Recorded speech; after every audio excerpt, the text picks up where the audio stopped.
Hi everybody, this is Stacy and welcome to week 9 of Fat Girl's Guide to Survival. So, I've had some technical difficulties the last couple weeks with the camera and it's driving me a little bit crazy. Hi Mom. So anyway, here is the weight update for the week. This week I was in the hospital, so I was really worried about how things were going to go.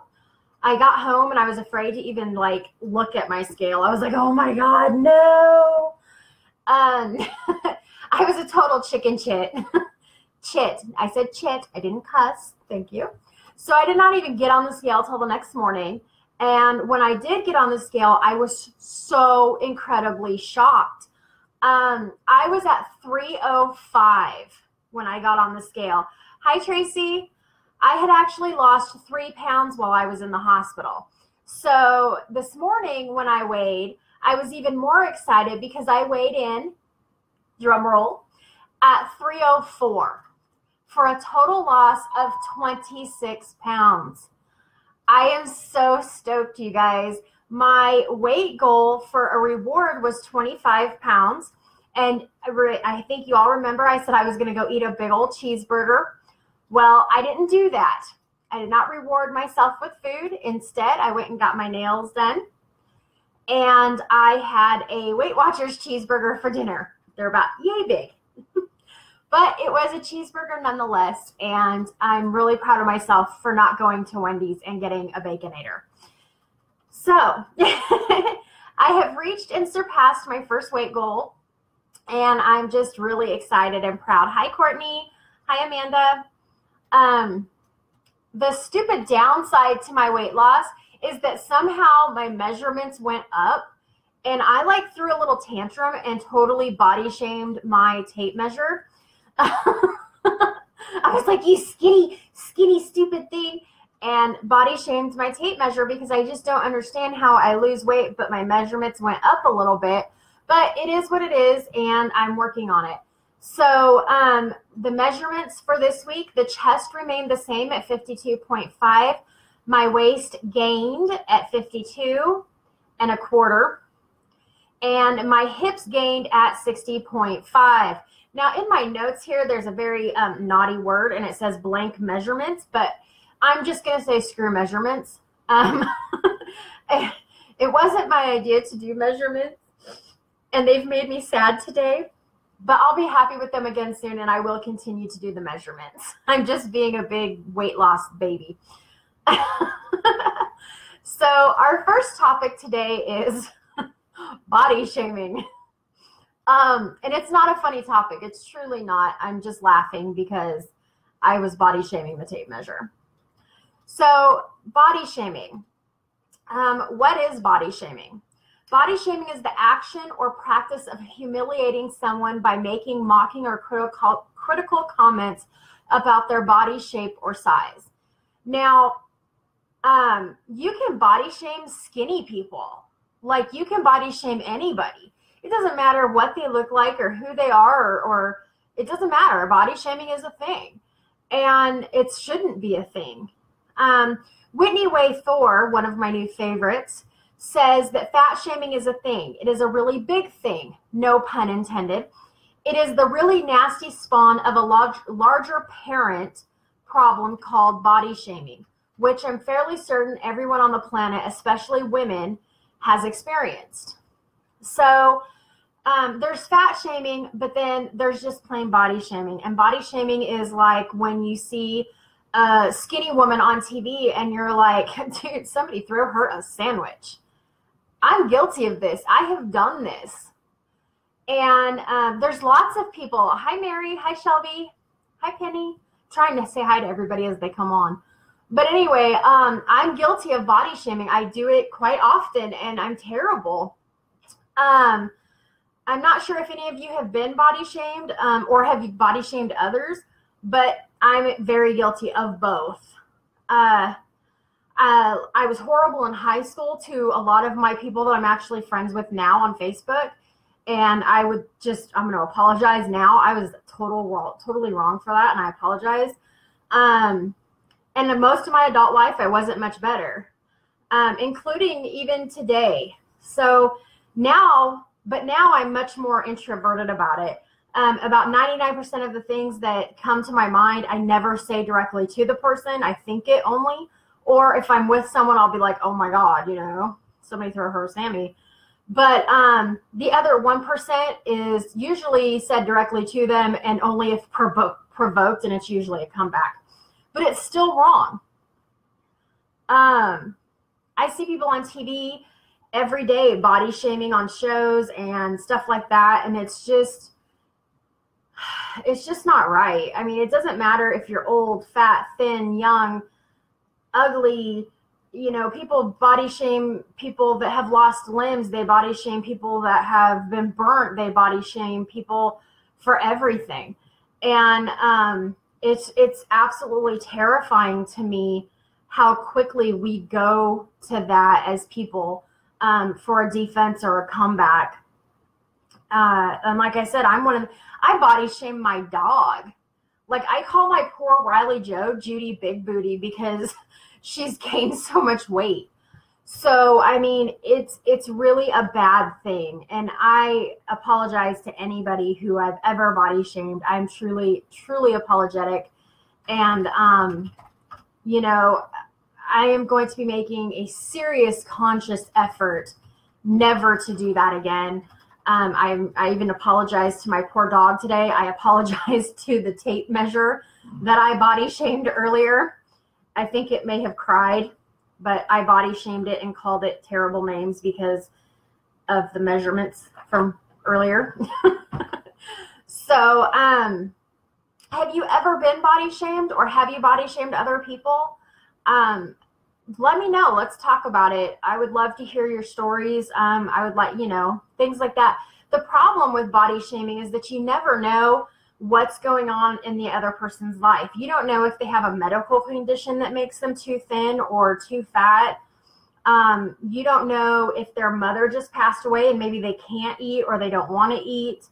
If they're depressed, if they're suicidal, if maybe they just lost 100 pounds, maybe they're still big. You just don't know their situation. So why shame somebody? You could just push them in the completely wrong direction by body shaming. It's not a nice thing to do. We need to live without being ashamed of what we look like or who we are. It's just bad. So that was the first topic for the day. The second topic is, where do we go for help? So a lot of us have gone to our doctors for help for weight loss. And to me, in my experience, that's a very frustrating thing. They want to offer you either surgery or pills. They don't want to, offer you the chance to vent or to discuss real issues that you're having a lot of the time. And like I do on here, like I discuss all the kinds of issues that we have. Like we have chub rub, and we have body shaming, and we have, all kinds of stuff. We have the 3 Fs and, things like that. And in my experience, the doctors just don't have time to discuss those things. So sometimes we need help that's not from a doctor. We need help that's not from a doctor or that's not a medical opinion. I can't tell you how many times I've gone to the doctor for things that don't even involve my weight. And the first thing that they tell me is, well, if you lose the weight, it will help. And I'm sitting there going like, dude, I'm here because I closed my hand in the car door. That didn't happen because I'm fat. It happened because I'm stupid. I mean, come on, people. Seriously? Stop telling me that when I go into the doctor because I hurt my thumb, that it wouldn't have happened if I would lose some weight, because that's not it. So the thing is that help for this kind of stuff can come from anywhere. In 2014, a woman here in Louisville named Asia Ford wanted to run her second 10K race and wanted to beat her time from the previous year. At mile 4 in the 10K race, she started to feel dizzy and sick, but she kept going. At mile 5, she started crying and her body started to shut down. With 1 mile to go, Asia was praying for just a few more steps. She was ready to quit, and so was her body. She was just done. and she was praying, and her son was with her, and you know, she was still going, but she really was ready to quit. And about that time, a Louisville Metro police officer named Lieutenant Aubrey Gregory showed up and helped Asia cross the finish line. Not only did Asia reach the finish line and reach a personal record of 2 hours and 7 minutes, but she did it 3 minutes faster than the year before. Asia reached her personal goal because help from out of the blue came to her side in the form of a police officer with a huge heart. He just encouraged her. Hi, Gabby. Hi, Cheyenne. He just encouraged her to keep going and not to quit. And she made it that last mile. So you never know where help's going to come from. You just don't. I would also like to say that before Asia ran her first race in 2014, that she had lost an amazing 200 plus pounds. She is one of my local heroes. Way to go, Asia. If you see this, thank you so much for inspiring me to cross my own finish lines. I really appreciate that. I actually had the opportunity to friend Asia today on Facebook, and she sent me a wonderful message. It was to never give up and to know that nothing is ever easy and that I'm worth it. So it was amazing to talk to her a little bit today and make friends with her. I'm really excited about that. Hi, Aunt Lynn. Hi, Paul. So anyway, there's just another thing about not knowing where your help is going to come from. Today, a lady at work told my mom that her husband has cancer. And there are days when she just doesn't know how she's going to get through it, how she's going to make it. But every day, she says she thinks of my mom. And every day my mom comes in with a smile and she treats them really well, and no matter what she has going on at home. And my mom has a lot going on at home. My mom is a busy lady and she's got family that's not well. And I'm one of those people that puts a strain on my mom. So I know that it's hard for her, but every day she goes in and she's smiling and she's happy and she doesn't let this show at work. So this lady thanked my mom and told her what a blessing she was and thanked her for all that she does. And my mom didn't even know she was helping this woman or affecting people this way by just smiling and being kind. So my mom was so filled with love and respect and emotion over what her friend had said to her. And not only was my mom helping that friend without knowing it, but I wonder if the friend knows just how much she helped my mom today. Because my mom needs that, you know. I mean, I get it. We all say thanks to her. Some of us not enough. But I bet she helped my mom. And I just wonder if she knows how much she helped my mom, you know. So I guess the point of this is to never turn away advice or help from unexpected places or from people. Try to see the good in what is being offered, even if it's not conventional. And always give that smile, that offer to lend a hand, that compliment you've been holding back. You never know how much a simple or kind word can help someone. It can help them so much more than you even know. So don't hold those back anymore. Give those compliments, give those everything. Just give what you can, and you'll probably make somebody's day. Just smile at somebody. Okay. Enough emotional stuff because I'm holding back tears. But this is really funny. So my mom and I were talking, and we have decided that the poor scale that we step on every day just cannot win. Like, we've both had moments where our scale is just like the brunt of our abuse. I get up in the morning and I weigh. And it doesn't matter if I do good or bad. The poor scale is a lying bitch every morning. If I gain, then it's an angry lying. Then I'm angry and I'm like, God, you're such a lying bitch, you know? And there's usually a finger gesture involved. And if I get on the scale and I've lost weight, and then it's an amaze, get out, you know, lying. You know, do you need new batteries again? Are you feeling okay? Are you sure that I lost that weight? I just know you're lying to me. So the poor scale cannot win no matter what it does. It's just a liar no matter what. How many of you actually heap your abuse on your scale? I saw this video today of a dog jumping on the scale, like just repeatedly stomping on it, and the owner in the background cheering, like, yeah, get it, get it. So I'm guessing the scale lied to her that morning too. But yeah, so that was just a funny conversation that my mom and I had. I was talking to one of my viewers, and she asked me, hi Daniel, she asked me to recap, or actually to go over affirmations again. So I'm going to recap our affirmations a little bit. I did this in week 4. If you want to watch that full video on affirmations, you can. But what is an affirmation? An affirmation is the recognition and insertion of the existence and value of one's individual self. So affirmations can be used to reprogram your thoughts, your thought patterns, and change the way you think and feel about yourself. I do affirmations every day, every morning. I do them.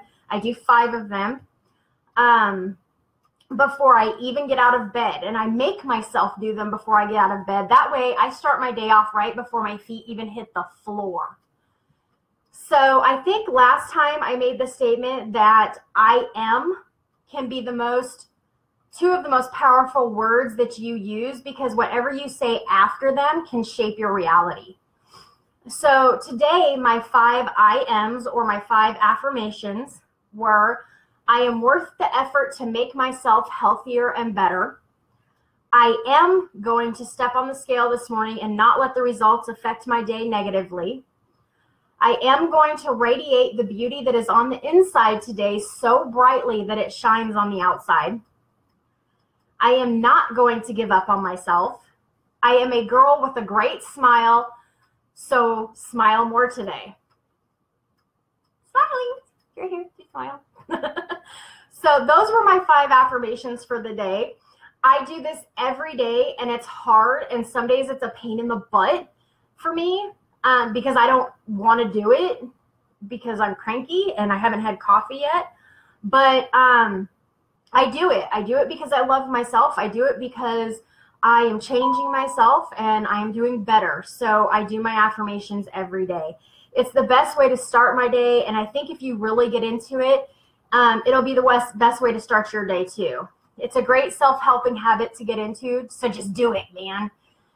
They keep me motivated and inspired to become a better me. And the other one that she wanted me to go over was personal development. So next week, I'm going to do personal development for you, hon, just because I don't have a lot of time this week to do it. So the recipe of the week is actually a dessert this week. It's Weight Watchers Ice Cream Sammies. I think you guys will really like these. My mom and I are arguing over whether they're 2 points or 1. But I think that you will really, really like them. I made a bunch of them today. I will be posting pictures. I made banana ones, I made peanut butter ones, and I made chocolate ones. And whether they're 1 point or they're 2 points, they're completely worth it. I think you'll like them. So if you want that recipe, then just give me a call or a message or whatever, and I will make sure that you get that. They're super simple to make. And they actually don't have ice cream in them, which is really weird. So they're really good though. So anyway, that is our Fat Girl's Guide to Survival for the week. As always, remember we are not F-A-T, we are P-H-A-T, pretty hot and tempting. And our men are not F-A-T, they are F-H-A-T, fully hot and tempting. I really love that the guys are joining in on this. It makes my day. So keep coming, keep watching. And please remember to comment, share, and rate me on Facebook and subscribe on YouTube. And let me know if you're catching me live or on the replay. I've had a great time with this. 9 weeks, 26 pounds. Can't wait to see what happens for the next week.